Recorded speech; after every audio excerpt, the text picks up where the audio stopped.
പലപ്പോഴും നമ്മൾ കമേഴ്ഷ്യൽ സ്പേസും റെസിഡൻഷ്യൽ സ്പേസും പല രീതിക്കും ലൈറ്റിങ്ങും അതിൻ്റെ ഡിസൈനും ചെയ്യാറുണ്ട്. പക്ഷേ ഒരു ആർക്കിടെക്റ്റിൻ്റെ ഓഫീസ് സ്പേസ് ഡിസൈൻ ചെയ്യുമ്പോൾ പല കാര്യങ്ങളും ഞങ്ങൾക്ക് ശ്രദ്ധിക്കേണ്ടി വരും. ബിക്കോസ് ഇവിടെയാണ് പലപ്പോഴും കസ്റ്റമേഴ്സ് വന്ന് കൺവേർട്ടായി പോകുന്നത്. സോ അവിടെ ഞങ്ങളെപ്പോലുള്ള ലൈറ്റിങ്ങിൻ്റെ ഡിസൈൻ സ്റ്റേജിലുള്ള നമ്മുടെ എക്സിക്യൂഷനും നമ്മുടെ എക്സ്പെർട്ടൈസും ഇതിനകത്ത് കാണിക്കാൻ പറ്റും. സോ ഇത് ഹ്യൂമൻ സ്കെയിൽ എന്ന ആർക്കിടെക്ട് ട്രിവാൻഡ്രം ബേസ്ഡ് ആയിട്ടുള്ളവർക്ക് വേണ്ടി അവരുടെ റെനോവേഷൻ പ്രോജക്റ്റാണ്. അതൊരു വീടിനെ കംപ്ലീറ്റ് ആയിട്ട് റെനോവേറ്റ് ചെയ്തിട്ട് അതിനെ കംപ്ലീറ്റ്ലി ഒരു എസ്തെറ്റിക് ഫോം കൊണ്ടുവരാനാണ് മാക്സിമം ട്രൈ ചെയ്തിട്ടുള്ളത്. സോ വളരെ ഇൻട്രസ്റ്റിംഗ് പ്രോജക്റ്റാണ്. ഇതിനകത്ത് ആക്ച്വലി കുറേ ഡെമോളിഷൻ ചെയ്തിട്ടുണ്ടായിരുന്നു. അതിൻ്റെ ബിഫോർ ആൻഡ് ആഫ്റ്റർ ഫോട്ടോസ് ഇതിനകത്ത് ഉണ്ടാവും. അതിൻ്റെ കൂടെ തന്നെ കുറേ പാഷ്യോ ഉണ്ട്, കുറച്ച് ഡ്രാമാറ്റിക് ആയിട്ടുള്ള പല കാര്യങ്ങളും ഇതിനകത്ത് കൊണ്ടുവന്നിട്ടുണ്ട്. സോ ലൈറ്റിംഗ് എലിമെൻറ്റ് എത്രത്തോളം ഇമ്പോർട്ടൻ്റ് എന്ന് പറഞ്ഞാൽ വളരെ കോസി ആയിട്ടൊരു എക്സ്പീരിയൻസ് വേണമെന്നുള്ള ഫസ്റ്റ് തമ്പ് റൂൾ മാത്രമേ കിട്ടിയിട്ടുള്ളൂ. ബാക്കി എല്ലാം ഞാൻ എമർജൻസിന് തന്നെ ആയിരുന്നു ഫ്രീ ഹാൻഡായിട്ട് തന്നിട്ടുള്ളത്. ഇതിനകത്തൊരു മെറ്റീരിയൽ സെലക്ഷൻ ഏരിയ ഉണ്ട്, അതിനകത്തൊരു നല്ലൊരു കോസി ലൗഞ്ചുണ്ട്, അതേപോലെ വർക്ക് സ്പേസ് ഉണ്ട്. അതിനകത്ത് എങ്ങനെയാണ് അവർ വർക്ക് ചെയ്യുന്നതും ആ ഒരു പാസേജ് എങ്ങനെയാണോ, ചെറിയൊരു ഓഫീസ് ടൂറാണ്, പക്ഷേ വെരി ഇൻട്രസ്റ്റിംഗ് പ്രോജക്റ്റാണ്.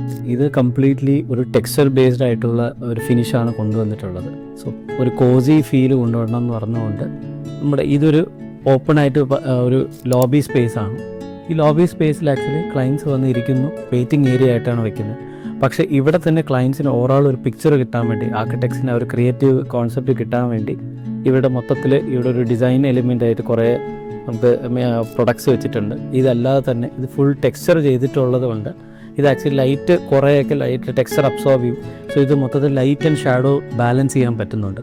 സോ ഇതിനകത്ത് ഏറ്റവും ഇൻട്രസ്റ്റിംഗ് പോർഷൻ എന്ന് പറയുന്നത് ഈ സ്പോട്ട് ലൈറ്റ്സ് ഒക്കെ ആക്ച്വലി ഈ വാള് അതേപോലെ ഹൈലൈറ്റ് ചെയ്യുന്നുമുണ്ട്, എന്നാൽ ഇതൊരു കോസി സ്പേസ് ആക്കിയിരിക്കുകയും ചെയ്യും. ഫോർ എക്സാമ്പിൾ, ഇപ്പം നമ്മുടെ ക്ലയൻറ്റ് ഇരിക്കുവാണ്, അവരിരിക്കും പോലും ഈ ലൈറ്റിൻ്റെ സോഴ്സും ഒരിക്കലും കാണുന്നുമില്ല, അവർക്ക് മൊത്തത്തിലൊരു കോസി ഫീൽ കൊണ്ടുവരാൻ പറ്റുന്നുണ്ട്.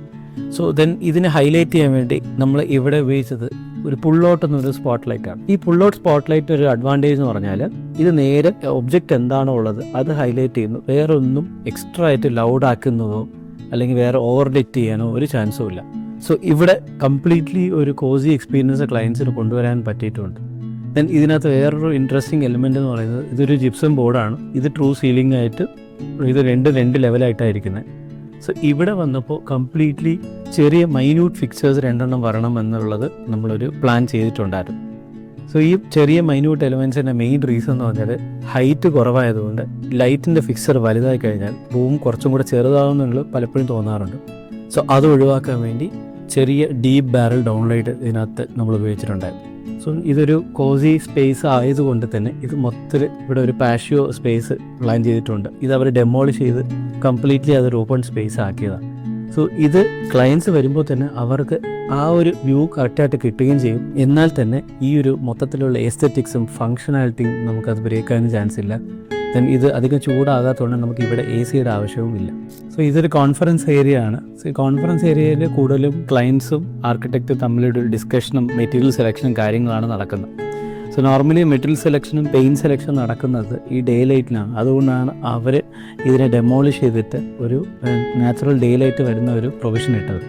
പക്ഷേ നമുക്ക് ഈവനിങ് ആഫ്റ്റർ 6 o'clock ആകുമ്പോൾ നമുക്ക് മെറ്റീരിയൽ സെലക്ഷൻ സമയത്ത് നമുക്കൊരു കുറേ കൺഫ്യൂഷൻ ഉണ്ടാവും. അവിടെ നമ്മൾ ഈ മാക്സിമം ട്യൂണബിൾ ആയിട്ടുള്ള ലൈറ്റ് ഫിക്സർ ചെയ്ത് കൊടുക്കാറുണ്ട്. പിന്നെ പ്രാക്ടിക്കലി അവരുടെ വീട്ടിൽ ഒരു ട്യൂണബിൾ ലൈറ്റ് എങ്ങനെയാണ് വർക്ക് ചെയ്യുന്നത്, അതായത് കളർ ടെമ്പറേച്ചർ വൈറ്റ് ആണെങ്കിൽ എൻ്റെ വുഡ് എങ്ങനെ റിയാക്ട് ചെയ്യും, വാം ആണെങ്കിൽ എങ്ങനെ, ന്യൂട്രൽ എങ്ങനെ എന്നുള്ളത് നമുക്കൊരു ഫങ്ഷണലിയും പ്രാക്ടിക്കലിയും നമുക്ക് ക്ലയൻറ്റിന് ഇത് കണക്ട് ചെയ്യാൻ പറ്റും. അതുകൊണ്ട് ഇവിടെ നമുക്ക് സെൻട്രലായിട്ട് ഈ ട്യൂണബിൾ ആയിട്ടുള്ള ഫിക്സേഴ്സ് കൊടുത്തു. കംപ്ലീറ്റ്ലി ഡീപ്പ് ഡൗൺ ലൈറ്റ്സ് ആണ്. സോ ദാറ്റ് അവർക്ക് ഇവിടെ നിന്ന് അവർക്ക് TV-യിലോട്ട് നോക്കുമ്പോഴും ലൈറ്റ് കണ്ണിലോട്ട് അടിക്കാതെ തന്നെ വളരെ കോസി ആയിട്ടും ലോങ് അവർ ഡിസ്കഷനിലോട്ട് പോകാൻ പറ്റും. ഈ കോൺഫറൻസ് റൂമിൽ ഏറ്റവും കൂടുതൽ ചാൻസ് ഏറ്റവും കൂടുതൽ സംസാരിക്കുന്നത് മെറ്റീരിയൽ സെലക്ഷനെയും ഡിസൈനിനെ പറ്റിയാണ്. സോ മെറ്റീരിയൽ സെലക്ഷൻ വരുമ്പോൾ എപ്പോഴും ഒരു കോൺഫറൻസ് റൂമിൻ്റെ ഒരു ആ ഒരു സ്ഥലത്ത് നമുക്ക് സെലക്ട് ചെയ്യാൻ ഭയങ്കര ബുദ്ധിമുട്ടായിരിക്കും. സോ അവിടെ ഈ സ്ഥലത്ത് ഞങ്ങൾ ഉദ്ദേശിക്കുന്ന ഐഡിയ ആണ് ഒരു ട്യൂണബിൾ ആയിട്ടുള്ള ലൈറ്റ് വരുന്നു. ഈ ട്യൂണബിൾ ആയിട്ട് ലൈറ്റ് എന്ന് പറഞ്ഞാൽ സീലിംഗ് നേരെ ഈ ടേബിളിൽ ഇട്ട് ചെയ്യുക, കംപ്ലീറ്റ്ലി കളർ ടെമ്പറേച്ചർ അഡ്ജസ്റ്റബിൾ ആക്കിയിട്ടുള്ള ഈ ട്യൂണബിൾ ആയിട്ടുള്ള ആപ്പിൽ നമുക്ക് കളർ ടെമ്പറേച്ചർ ചേഞ്ച് ചെയ്യുമ്പോൾ ക്ലയൻറ്റിന് അവർക്ക് ഏതാണോ ഒരു പെയിൻറ്റ് വീട്ടിൽ അടിക്കാൻ പോകുന്നത് അത് അതേപോലെ അവർക്ക് ഫീൽ ചെയ്യാനും പറ്റും, കണക്ട് ചെയ്യാനും പറ്റും. സോ ദാറ്റ് ചില കസ്റ്റമേഴ്സ് നേരെ ഇതേ കോൺസെപ്റ്റ് തന്നെ വീട്ടിൽ അഡാപ്റ്റ് ചെയ്യാറുണ്ട്. അവർ ലിവിങ് സ്പേസും ബെഡ്റൂമൊക്കെ ട്യൂണബിളും ഡിമ്മബിളും കൂടെ ആകുമ്പോൾ ഫങ്ഷനലി അവർക്ക് വളരെ യൂസ്ഫുൾ ആയിരുന്നു. അപ്പോൾ നമ്മൾ ഈ ട്യൂണബിൾ ആക്കുന്ന പറഞ്ഞാൽ ഇതുപോലെ സ്മാർട്ട് ലൈഫ് എന്നൊരു ആപ്പിലാണ് ചെയ്യുന്നത്. സോ ഫോർ എക്സാമ്പിൾ ഇതൊരു ന്യൂട്രൽ വെയിറ്റ് ആയിട്ടിരിക്കുകയാണ്. നമുക്കിത് വാം ആകുമ്പോൾ ഇത് മൊത്തത്തിൽ ഇതിൻ്റെ റെഡും ഇതിൻ്റെ ഗ്രീനിൻ്റെയും കളർ ടെക്സ്ചർ പോപ്പ് മാറും നിങ്ങൾക്ക് അറിയാൻ പറ്റും. So when it comes to white നമുക്കിതേപോലെ കുറച്ചും കൂടെ ബ്ലീച്ച് ആ വൈറ്റ് എലിമെൻ്റ് ആഡായി വന്നു. സോ ഇങ്ങനൊരു കാര്യത്തിൽ ക്ലയൻറ്റിന് അറിയാൻ പറ്റും അവരുപയോഗിക്കുന്ന മെറ്റീരിയൽ അതേപോലെ പ്രാക്ടിക്കലായിട്ടൊരു വീട്ടിലെ ആപ്ലിക്കേഷനും പോസിബിൾ ആകുമോ ഇല്ലയോ എന്ന്. അതേപോലെ തന്നെ ജനറലിക്കായിട്ട് എപ്പോഴും ഞാൻ ന്യൂട്രൽ വെയിറ്റാണ് എപ്പോഴും സജസ്റ്റ് ചെയ്യാറ്, ബിക്കോസ് ആ സൺലൈറ്റ് ആയിട്ട് മിമിക് ചെയ്യുന്നതാണ്. സോ അതേപോലെ തന്നെ ഇതിൻ്റെ ബ്രൈറ്റ്നസ് നമുക്ക് അതേപോലെ ബ്രൈറ്റ് കുറയ്ക്കാൻ പറ്റും. സോ അങ്ങനെ ചെയ്യുമ്പോഴും നമ്മുടെ ഈ റെഡ് എത്രത്തോളം പോപ്പ് ചെയ്യുന്നു അല്ലെങ്കിൽ ഗ്രീൻ എത്രത്തോളം പോപ്പ് ചെയ്യുന്നു അറിയാൻ പറ്റും. അതേപോലെ തന്നെയാണ് CRI വരുന്നത്. പ്രോപ്പർ CRI LED ചിപ്പ് ഉപയോഗിക്കുകയാണെങ്കിൽ നമുക്ക് ഈ കളർ അതേപോലെ റെൻഡർ ചെയ്യാൻ പറ്റും. മാക്സിമം സൺലൈറ്റിൻ്റെ എന്ത് കളറാണോ വരുന്നത് 100 ആണെങ്കിൽ നമുക്ക് 95+ൻ്റെ CRI LED ചിപ്പ് ഉപയോഗിക്കുകയാണെങ്കിൽ നമുക്ക് മൊത്തത്തിലൊരു ഫീൽ ഗുഡ് ഫാക്ടറും അതേപോലെ ആക്ച്വൽ എന്താണോ കളർ സോഫയിലും അല്ലെങ്കിൽ നമ്മൾ ഫ്ലോറിങ് ഉപയോഗിച്ചിട്ടുള്ളത്. ഫോർ എക്സാമ്പിൾ ഫ്ലോറിങ് വരുമ്പോൾ നിങ്ങൾക്ക് ഇതേപോലെ പല രീതിക്കുള്ള ടൈപ്പ് ഓഫ് ഫ്ലോറിംഗാണ് ഉള്ളത്.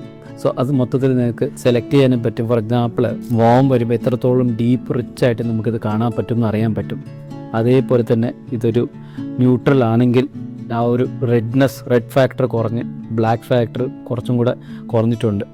സോ വൈറ്റ് വരുമ്പോൾ മാക്സിമം ബ്ലൂ ആണ് കയറി വരുന്നത്.